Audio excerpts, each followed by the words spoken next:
Well, thank you very much. It's an honor to have President Zełenski of Ukraine, and we've been working very hard, very close. So we've actually known each other for a long time. We've been dealing with each other for a long time, and very well. We had a little negotiation spat, but that worked out great. I think for both countries, I think for the world, actually, beyond both countries. And we have something that is a very fair deal. And we look forward to getting in and digging and working and getting some of the rare earth. But it means we're going to be inside, and it's a big commitment from the United States, and we appreciate working with you very much. And we will continue to do that. We have had some very good discussions with Russia. I spoke with President Putin, and we're going to try and bring this to a close. It's something that you want and that he wants. We'll have to negotiate a deal. But we've started the confines of a deal, and I think something can happen. The big thing is the number of soldiers, mostly at this point, but soldiers being killed. You're losing thousands of soldiers. So on both sides, we're losing a lot of soldiers, and we want to see it stop. And we want to see the money get put to different kinds of use, like rebuilding. And we're going to be working very hard. But we've had a lot of very good conversations. I will say until we came along, the Biden administration didn't speak to Russia whatsoever. They didn't speak to anybody. They just allowed this to continue. And I will say that, I'll say in front of you, you've heard me say it 1,000 times, if I were president, this war would have never happened. We would have had a deal negotiated for you without having to go through what you've gone through. But your soldiers have been unbelievably brave. We've given them great equipment, but somebody has to use the equipment. They've been unbelievably brave, and we give them great credit. This was supposed to be over very quickly, and here we are 3 years later. So I give tremendous credit to your generals and your soldiers and yourself in the sense that it's been very hard fighting, very tough fighting. They're great fighters. And you have to be very proud of them from that standpoint. But now we want to get it over with. It's enough, right? We want to get it over with. So it's an honor to have you here. Thank you very much for coming. We're going to sign the agreement at the conference in the East Room in a little while, right after lunch. And we'll be having lunch together. We're also discussing some other things.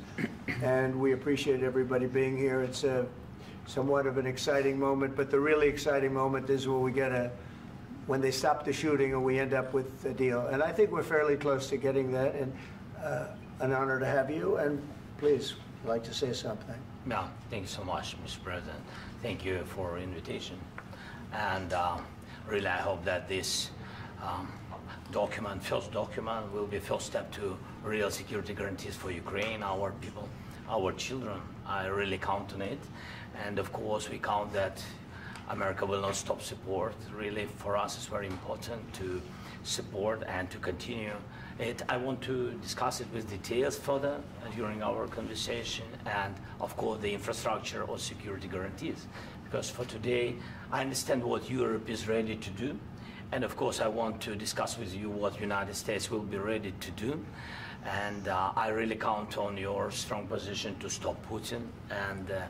And you said that enough with the war. I think that is very important, Ben, to say these words to Putin at the very beginning of war, because he is a killer and terrorist. But I hope that together we can stop him.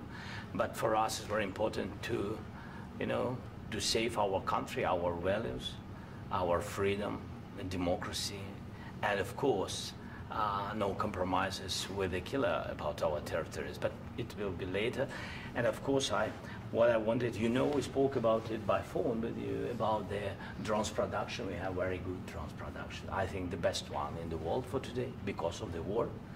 Yes, and of course, we need very much the air defense. You have the best air defense in the world, and really you helped us under attacks of Russians. And I want to speak how we can exchange the licenses. We're open to share the licenses of all our drones with you, of course, with the United States. And we need licenses for quick production of air defense. Even after the war, we need our nation to be calm, that we are secure. So that's why we need this air shield. And of course, about this I want to speak about the contingents. I think that France and UK already spoke to you, and we know that Europe is ready, but without the United States, they will not be ready to be as strong as we need. And the last point, last not least, about exchange, about our people and children. And you know that these crazy Russians, that they stolen 20,000 of children, Ukrainian children. They changed their names, they changed their, their families, relatives, and now they're in Russia. We want to bring them back, and really, it's a big, big dream, task, and goal for me, and our warriors. By the way, Mr. President, we exchanged, released more than 4,000 warriors from Russian prison, but there are thousands more in the prison. I wanted to share with you some images. How it's,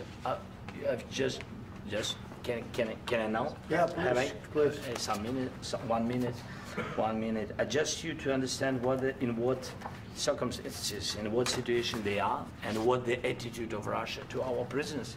That guys, just you before and after.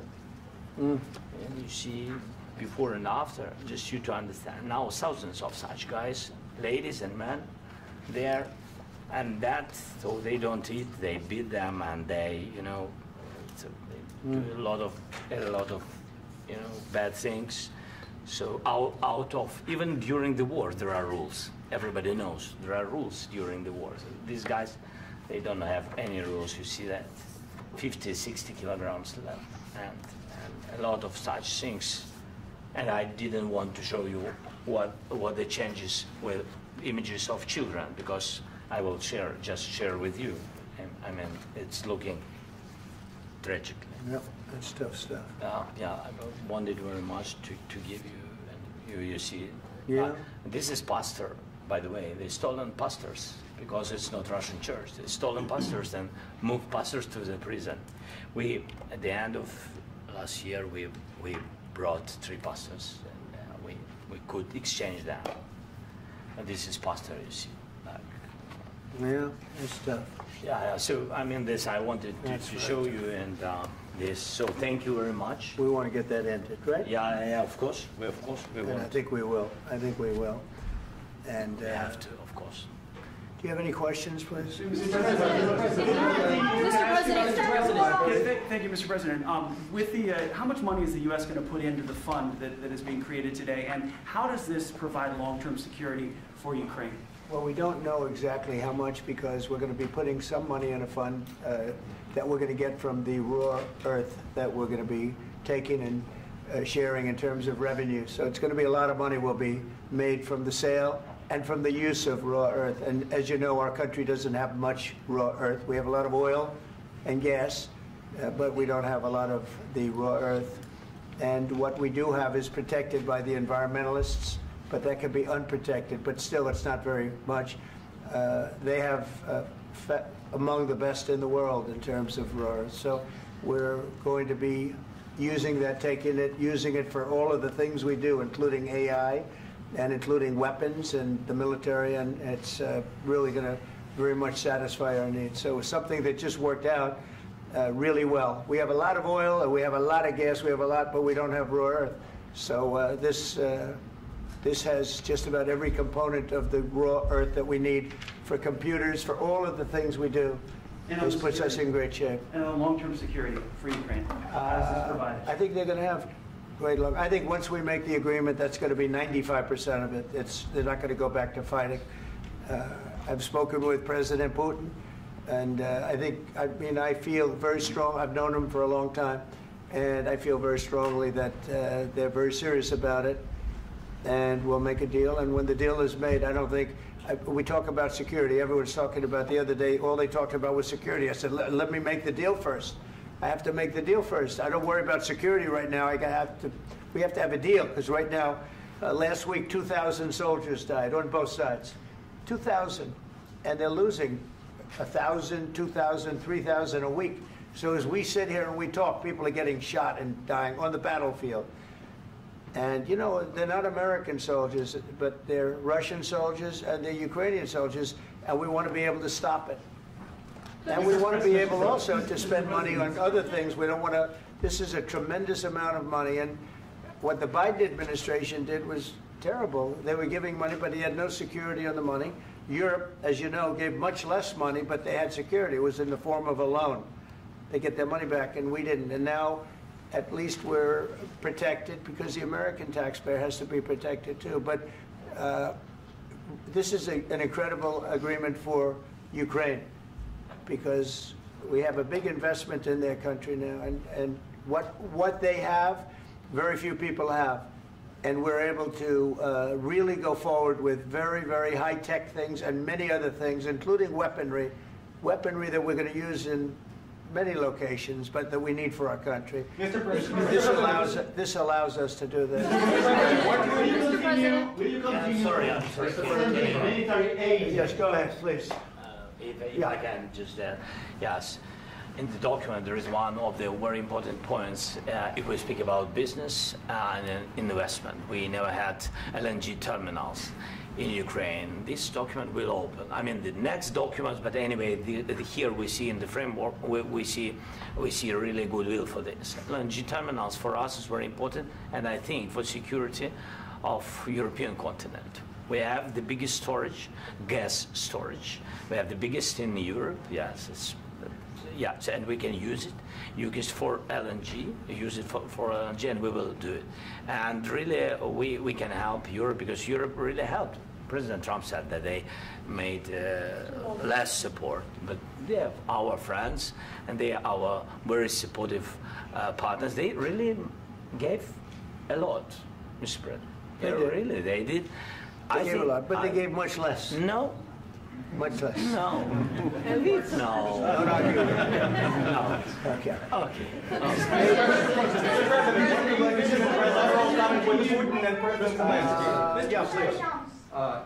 Mr. President Trump, you have repeatedly called the deal with Ukraine as a historical one. And as a President of the United States, you make historical decisions in other issues which affect America and other world. So what place in the world history do you want to take? And do you associate yourself with any famous historical figures? Yeah, I'd say George Washington, Abraham Lincoln. I would say I'm far superior to George Washington and Abraham Lincoln. Now, you know I'm only kidding, right?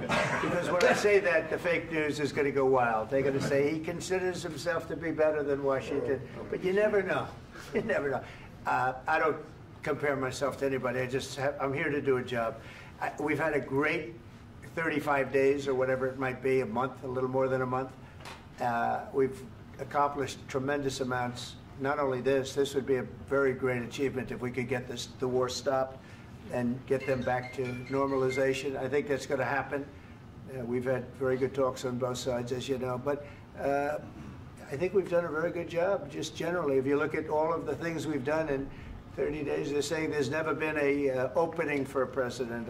The first month, there's never been a first month like we've had.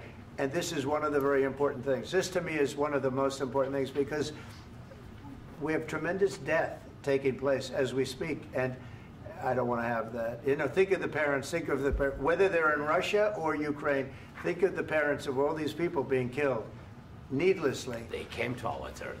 Should have never started. This would have, if I were president, this would have never started. Mr. President, where has out your conviction? Mr. President, will you continue sending military aid to Ukraine after the U.S. signs this agreement with Ukraine? Yeah, we're going to be continuing. To President Zełenski, do you feel like the U.S. is on your side? That President Trump is on your side at this moment? Right.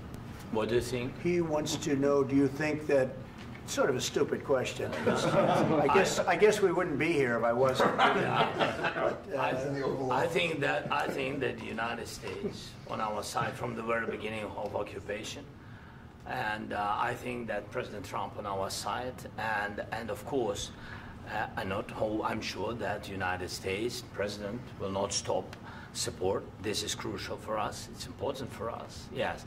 And Putin, the president speaks about the people and the soldiers which are dying, but they came to our territory, they came to our land.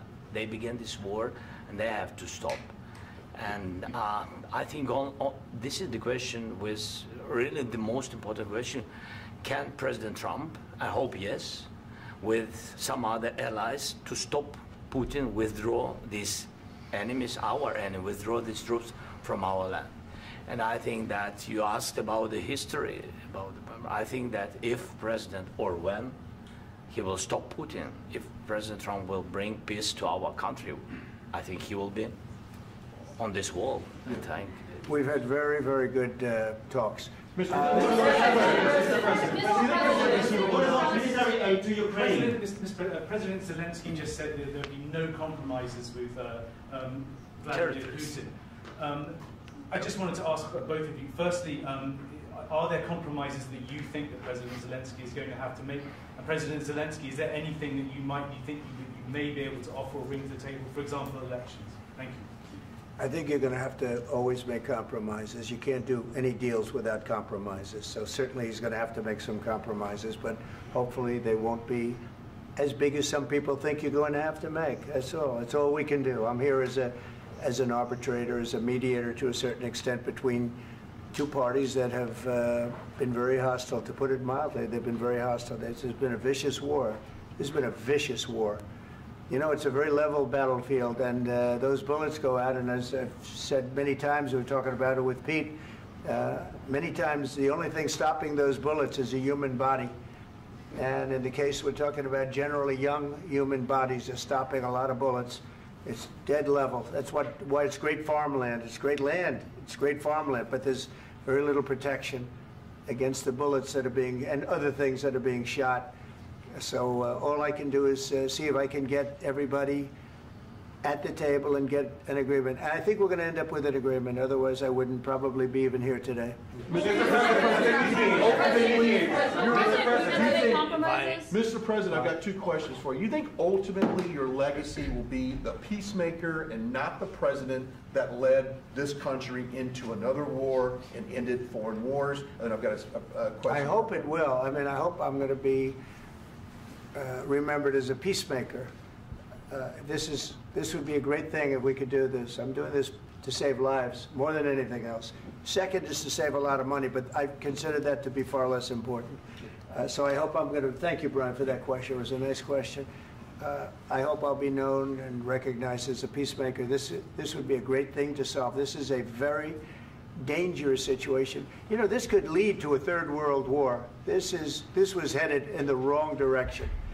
If this election were lost, if we didn't win this election, and we won it by a lot, that was a mandate. We won every swing state. We won the popular vote by millions and millions of votes. We won everything. The districts, you look at the areas of red, take a look at a map. This was a big mandate, and this was one of the things. I said, we're going to get this thing settled. If we didn't win, I think this could have very well ended up in a third world war, and that would not have been a good situation. What was your second question? And my second question for President Zelensky: why don't you wear a suit? You're at the highest. Why don't you wear a suit? You're at the highest level in this country's office, and you refuse to wear a suit. Just want to see if do you own a suit? Yeah, problems. A lot of Americans have problems with you not respecting the dignity of this office. I will wear a costume after this war will finish. Okay. Yes, maybe one. Maybe something like this. Something like yours. Yes. That'd be great. Maybe something better. I don't know. We will see. Maybe something cheaper than. Yeah. Thank you. Thank you. President Trump. Thank you, President Trump. You said yesterday that you have. Are you going to send more arms to Ukraine in case there's no peace? Yeah, we're going to have arms to Ukraine. Yeah, sure. Hopefully, I won't have to send very much because hopefully we're going to have it finished. We're looking forward to finishing this quickly. We're not looking forward to sending a lot of arms. We're looking forward to getting the war finished so we can do other things. But we very much appreciate the agreement because we needed what they had, and we're treating, our country is now treated fairly. Biden didn't do that. He didn't know what the hell he was doing. This should have never happened. This should have never started. But you know, sure, the answer is yes, but hopefully we won't have to send much, because I'm looking forward to getting it done quickly, very quickly. Does that mean you'll provide security guarantees, Mr. President? I don't want to talk about security yet, because I want to get the deal done. You know, you fall into the same trap like everybody else. A million times you say it over and over. I want to get the deal done. Security is so easy. That's about 2% of the problem. I'm not worried about security. I'm worried about getting the deal done. The security is the easy part. Security is very nice. Everybody stopped shooting. And now will Europe put people there? I know France is going to. I know the UK is going to. I know other countries are going to, and they happen to be right next door. We haven't committed, but we could conceivably. You know, we have security in a different form. We'll have workers there digging, taking the raw earth so that we can create a lot of great product in this country. So in that sense, you have something, but we haven't determined that yet. I will say, in speaking to France and in speaking to, and they were here, as you know, last week and just the other day, they have committed to a lot of security. I don't think you're going to need much security. I think once this deal gets done, it's over. Russia's not going to want to go back, and nobody's going to want to go back. When this deal ends, I really believe this deal is going to be over. Question? Yeah, please go ahead. Go ahead. Thank you, Mr. President, thank you. You had President Macron and Keir Starmer at the White House this past week, both of whom praised your courage and conviction to lead the pathway towards peace. Yes. Part of that involved, though, re-engaging Russia in diplomatic relations, something that previous leaders lacked the conviction to do so. What gave you the moral courage and conviction to step forward and lead that? Well, I love this guy. Who are you with? One American News, sir. Well, that's why I like him. One American News does a great job. I like the question. I think it's a very good question. It's a pathway to peace. It's a pathway to getting something solved. And I feel that as the head of this country, I have an obligation to do that. Plus, you know, we're very much involved. We got involved. It's too bad we got involved, because there should have been no involvement, because there should have been no war. And there shouldn't have been October 7th. That would have never happened. As you know, Iran was broke. They had no money to give to Hezbollah. They had no money to give to Hamas. They were stone cold broke. And then under Biden, they became rich as hell. They went from no money to $300 billion in a period of 4 years. And they gave a lot of that money away, and you see what happened. And that's a real mess also that we hope to be able to solve. But no, I appreciate your question very much. I feel I have an obligation to try and do something to stop the death. If I can answer, yes, if I can answer, please, sorry, please. And I do like your clothing, by the way. Yeah, really? Even though I think he's a great guy, by the way. But I don't know if you two like each other. But you know what? I think he's dressed. I like this guy. I think he's dressed beautiful. So I have more serious things than answer on such questions. Sure, I will answer on more serious questions statement. if I can. Yeah, so please, about security guarantees and about just ceasefire. We can't just speak about ceasefire and speak. It will not work. Just ceasefire will never work, because I'm like a president. I have this experience, and not only me. Ukraine before my presidency, from the 2014, Putin broken 25 times. 25 times he broken his own signature. 25 times he broken ceasefire. But he never broke to me. He never broke to me. No, you were the president. You were the president during. He never broke to me. In 2016, you've been the president, Mr. President. You've been the president, but he had, of course, not with you, but he had during those periods. He had conversations with our side, and we had Normandy format. You know, the France, Germany, Ukraine, and Russia, and he broken 25 times. That's why we will never accept just ceasefire. It will not work without security guarantees. Security guarantees, maybe President is right about this document and other, but this document is not enough. Strong army is enough, because his soldiers afraid, Putin's soldiers afraid of our soldiers when we're strong enough. If we are not strong enough, if we are empty, if our storage is empty, we can't defend our land. Today, you know, he knows that we have, all the world knows that we have meeting, yes? Why he's using ballistic? Putin today using ballistic on our hospitals, schools, and etc. Ballistic. So he knows that we are here and that President Trump is really have goodwill to stop this war. And you hear now the president. So why he's using? So he doesn't want to stop. He doesn't want. But I hope that we will do it. Really, we'll do it. Security. When we speak about security guarantees, when the Europeans are ready for contingents, they need USA backstop. If there will not be United States, we will not never have any contingents, strong contingents from the Europeans, because they don't want to divide alliance connection between the United States and the main and strongest ally and Europeans. And this is crucial, this is important. That's what we want to speak about very much. This is very important. And air defense. So air defense, really, we have big deficit with all these systems, and we need to provide this. We need it very much. Otherwise, Putin will never stop, and will go further and further. He doesn't want. He hates us, you know?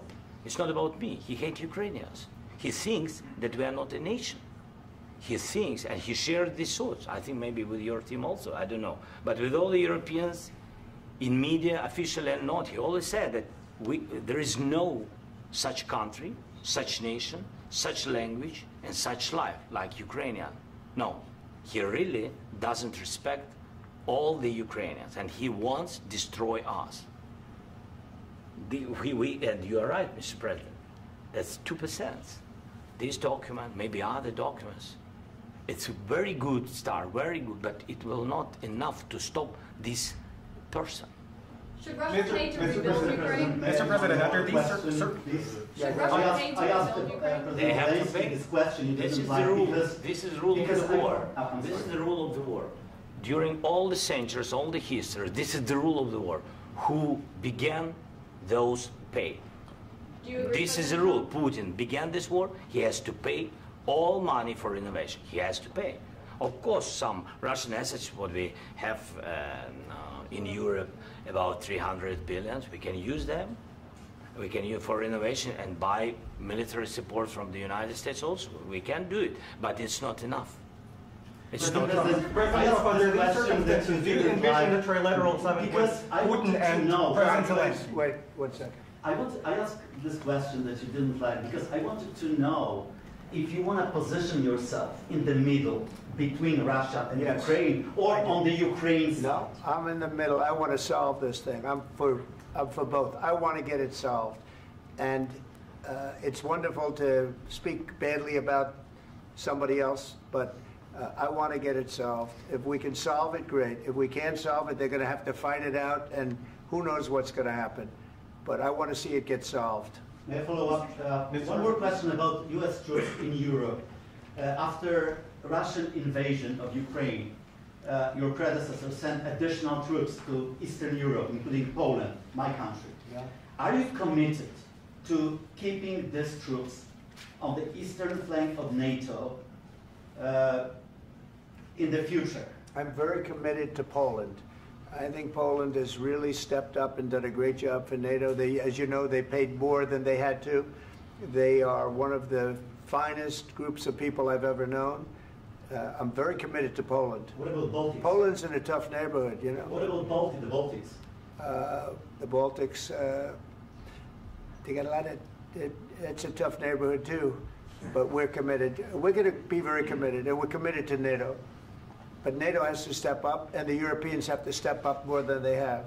And I want to see them equalize, because they are in for far less than we're in, and they should be at least equal.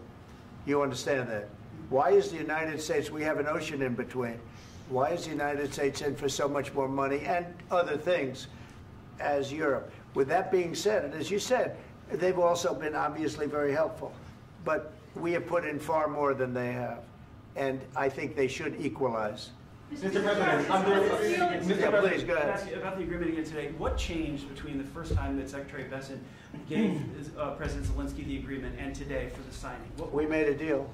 So What was the I'm just, deciding factor? I'm a business person. We made a deal. That's what changed.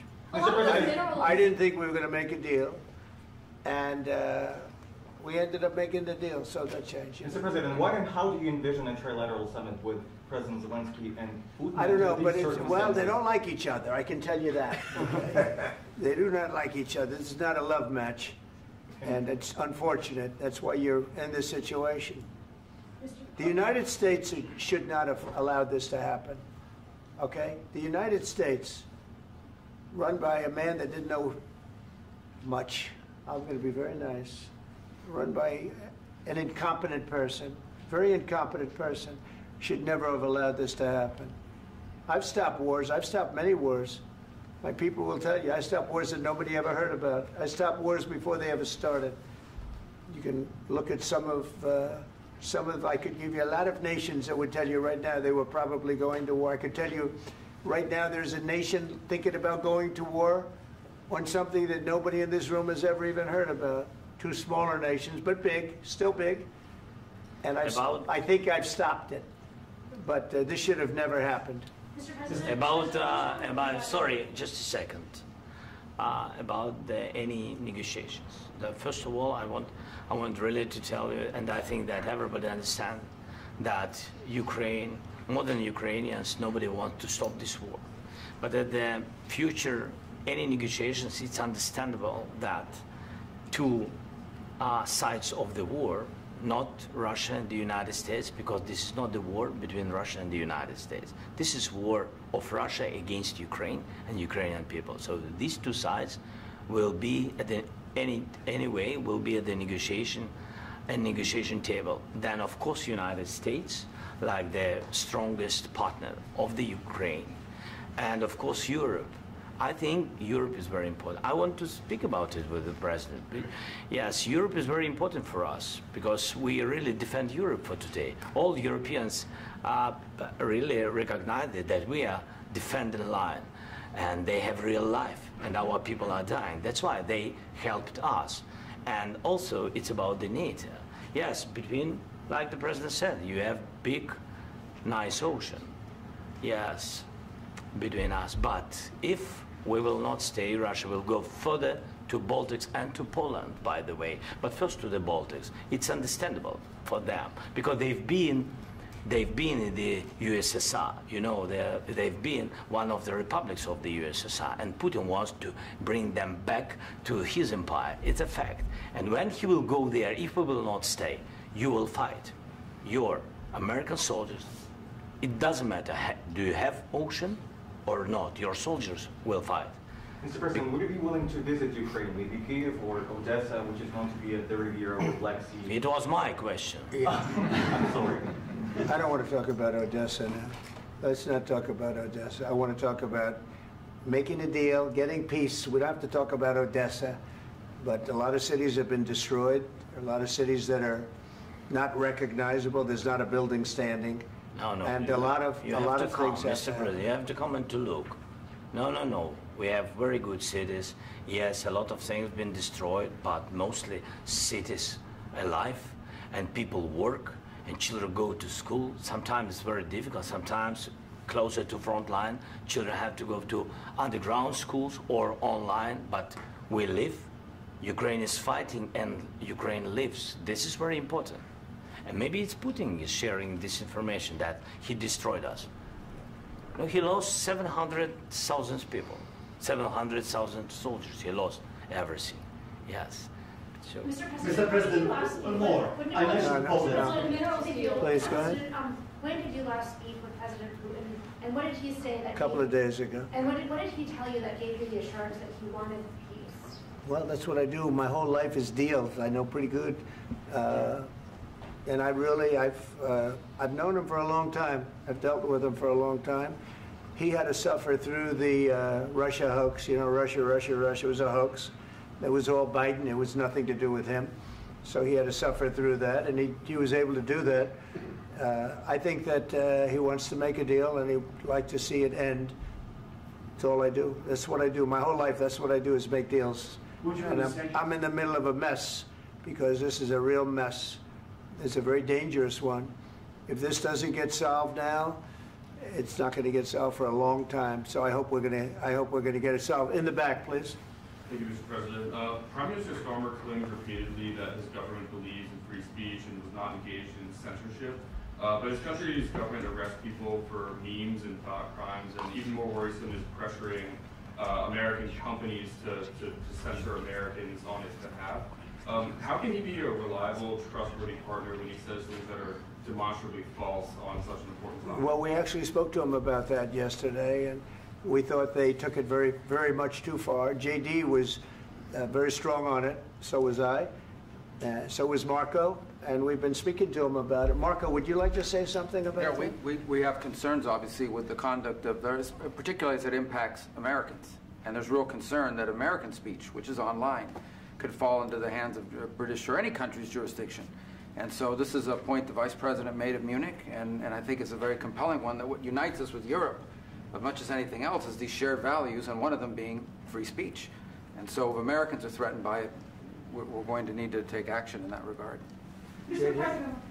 It's actually a very important question. We spoke about this in detail with the Prime Minister, the Foreign Secretary, and others at lunch yesterday, and I know that Secretary of Commerce Lutnick followed up in private meetings last night. This is really important. We believe Americans have the right to speak their mind, even if we in this room disagree with them. They have the right to speak their mind in the public square, which is often online these days.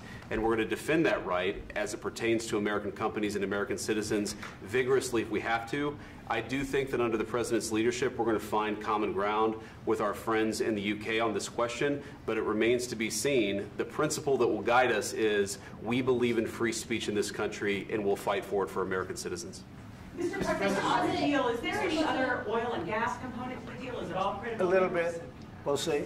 On LNG? But we're not really looking for that so much. We got a lot. We have more than anybody in the world, by far. So no, we're not talking about it too much, but a little bit. I think it affects also, but for the most part, no. And sir, is there any agreement from Ukraine to purchase U.S. LNG as part of the deal, or is that on the table at all? No, we don't need that. Mr. President, I just wanted to ask you about, you just mentioned that you'd spoken to Vladimir Putin a couple of days ago. Just to be clear, that's a new call, not the one that you... I've spoken to him on numerous occasions. Okay. And how was the latest call? What did you discuss? How did it go? Are you serious with that question? I am. I'd love to know. It went well. I think we're going to have a deal.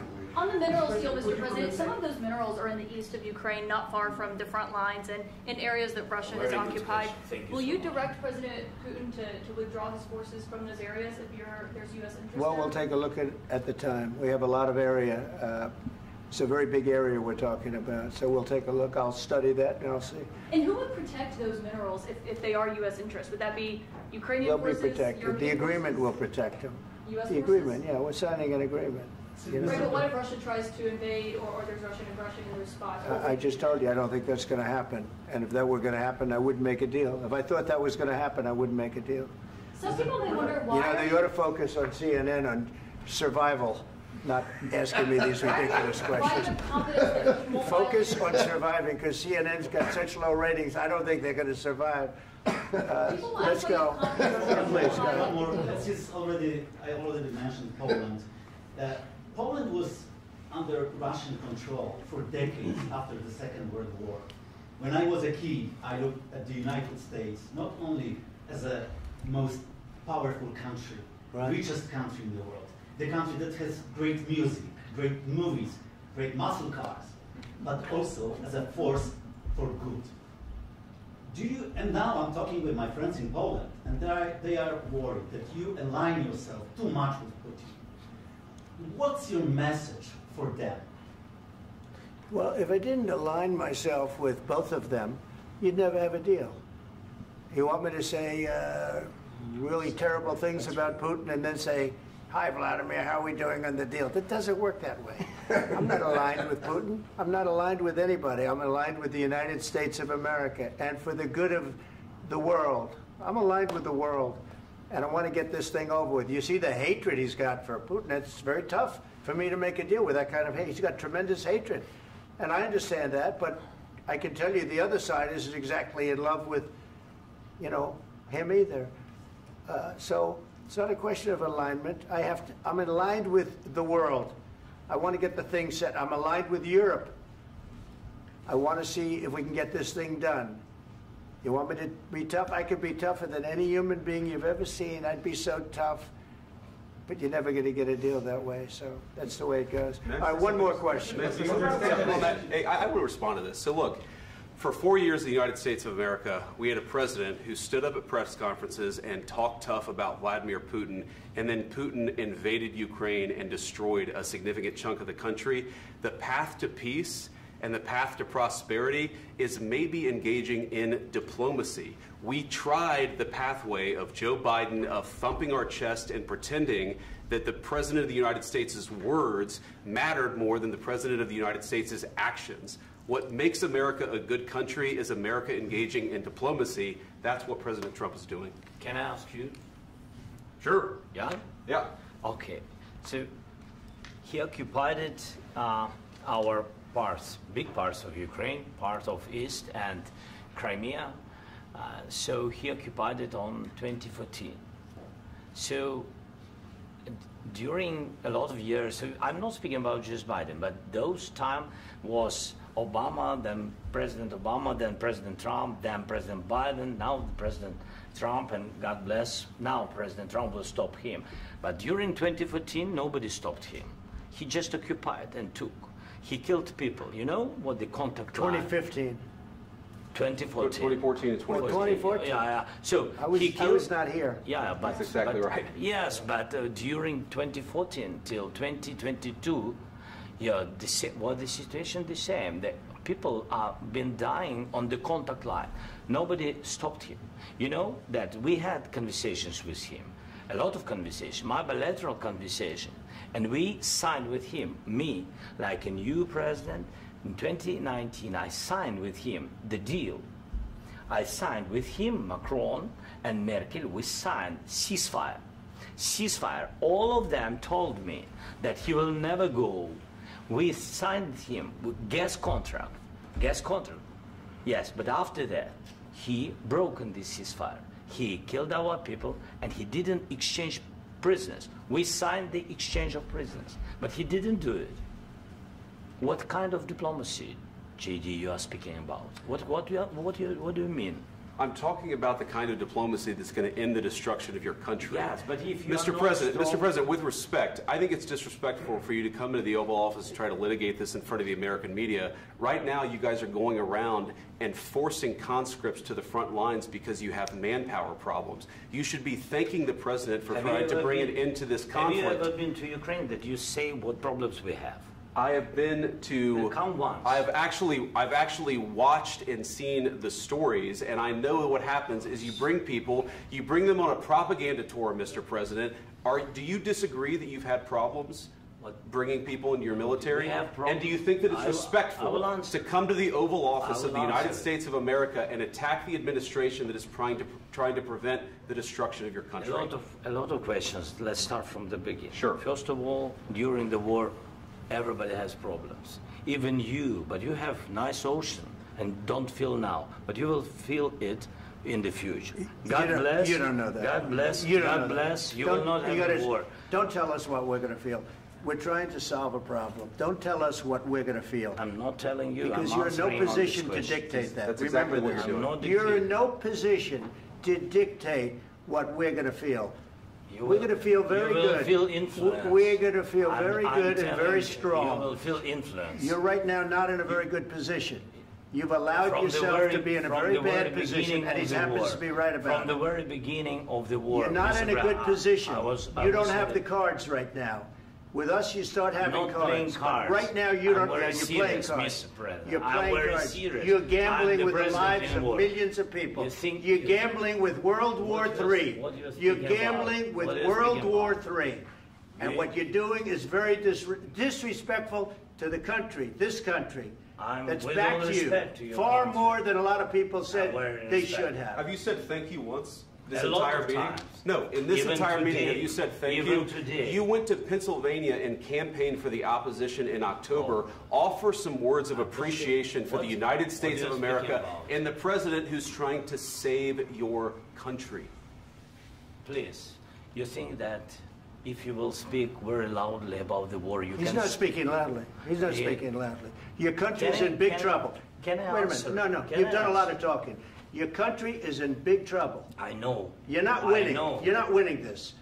You have a damn good chance of coming out okay because of us. Mr. President, we are staying in our country, staying strong from the very beginning of the war. We've been alone, and we are thankful. I said thanks you haven't in been this alone. cabinet, You and haven't not been only alone. in this cabinet. We gave you, through this said stupid president, $350 billion. You voted we gave for you your military president. equipment, You and you voted men for are your brave, president. but they had to use our military. What about If you didn't have You our invited military me- equipment, You invited if me you to didn't speak. have our military equipment, this war would have been over in 2 weeks. In 3 okay? days, I heard it from Putin. In 3 days, this is something Maybe new. less. In 2 weeks, of course, yes. It's going to be a very hard thing to do business like this. Again, I tell you. just say thank you. I said a lot of times thank you to American people. Accept that there are disagreements, and let's go litigate those disagreements rather than trying to fight it out in the American media when you're wrong. We know that you're wrong. But you see, I think it's good for the American people to see what's going on. I understand, sir. I think it's I very understand. important. That's why I kept this going so long. You have to be thankful. You don't have the I'm cards. thankful. You're buried there. Your people are dying. tell you You're again, running I low know. on soldiers. Don't- Listen, don't, please, you're running Mr. low on President. soldiers. It would be a damn good thing. Mr. And then President. then you tell us, I don't want a ceasefire. I don't want a ceasefire. I want to go, and I wanted this. Look, if you could get a ceasefire right now, I tell you take it so the bullets stop flying and your men stop getting killed. Of course, we want to stop the war. But you're I saying said- you don't want a ceasefire. But I said to you, I want a ceasefire. with guarantees. Because you'll get a ceasefire faster than an agreement. Ask our people about ceasefire, what they think. That wasn't it doesn't with matter me. for you what That what wasn't this with me. means. It That was wasn't with you. a guy named Biden, who was not a smart person. This That is was your- with, this that was is with your Obama. president. It was your president. Excuse me. That was with Obama, who gave you sheets, and I gave you javelins. Yes. I gave you the javelins to take out all those tanks. Obama gave you sheets. In fact, the statement is Obama gave sheets and Trump gave javelins. You got to be more thankful, because let me tell you, you don't have the cards. With us, you have the cards. But without us, you don't have any cards. One more question to Mr. Vice President. I'm sorry. It's going to be a tough deal to make, Um, because the attitudes have to change. What if Russia breaks ceasefire? What if Russia breaks peace talks? What do you do then? I understand that it's a heated conversation right now. What are you but saying? what She's if asking, what if Russia breaks the ceasefire? What if anything? What if a bomb drops on your head right now? But they have Okay? broken What if they ceasefire broke it? I don't know. They broke it with Biden because Biden, they didn't respect him. They didn't respect Obama. They respect me. Let me tell you, Putin went through a hell of a lot with me. He went through a phony witch hunt where they used him and Russia. Russia. You ever hear of that deal? That was a phony Hunter Biden, Joe Biden scam. Hillary Clinton, Shifty Adam Schiff. It was a Democrat scam. And he had to go through that. And he did go through it. We didn't end up in a war. And he went through it. He was accused of all that stuff. He had nothing to do with it. It came out of Hunter Biden's bathroom. It came out of Hunter Biden's bedroom. It was disgusting. And then they said, oh, the laptop from hell was made by Russia. The 51 agents. The whole thing was a scam. And he had to put up with that. He was being accused of all that stuff. All I can say is this.